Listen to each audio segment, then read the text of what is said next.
হঠাৎ করে যে কেউ তাকালে মনে করবে বিএনপির চেয়ারপারসন বেগম খালেদা জিয়ার মিছিলের সামনে হাঁটছেন।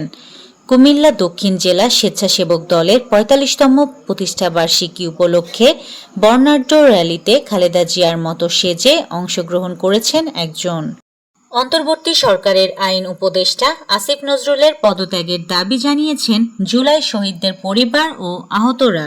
গত বছর বৈষম্য বিরোধী ছাত্র আন্দোলনে পুলিশের গুলিতে প্রাণ হারানো ইমাম হাসান তাইম সহ সব হত্যা মামলায় অভিযুক্তদের জামিন দেওয়ায় প্রতিবাদ জানান তারা।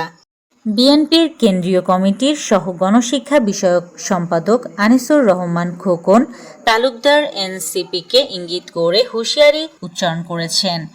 কিছু নাবালক দলের নেতাকর্মীরা ফেব্রুয়ারির জাতীয় সংসদ নির্বাচন নিয়ে ষড়যন্ত্র করছে।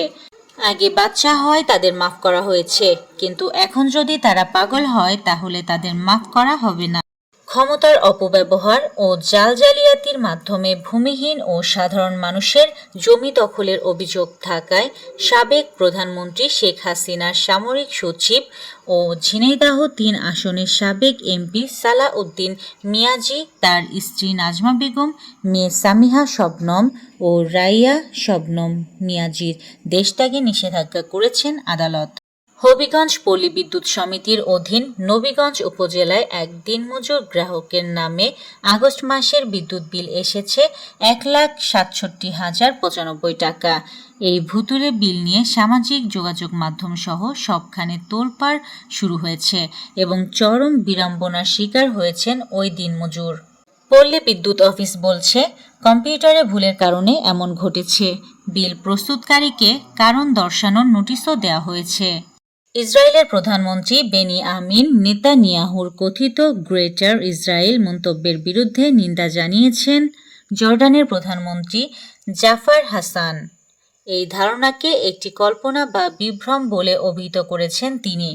মঙ্গলবার তুরস্ক ভিত্তিক গণমাধ্যম আনাদোলু এজেন্সির এক প্রতিবেদনে এ তথ্য জানানো হয়।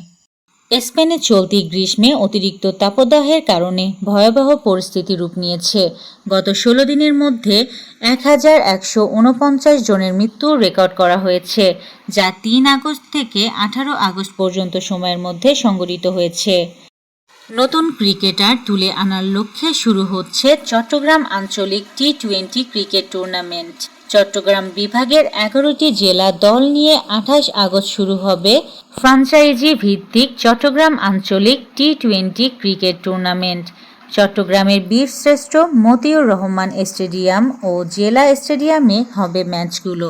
২টি সেমিফাইনাল ও ১০ সেপ্টেম্বর অনুষ্ঠেয় ফাইনাল হবে দিবারাত্রি। এই ছিল আজকের শীর্ষ সংবাদ। ছিলাম আমি ইয়াসমিন আক্তার, সুরমা টিভি 24।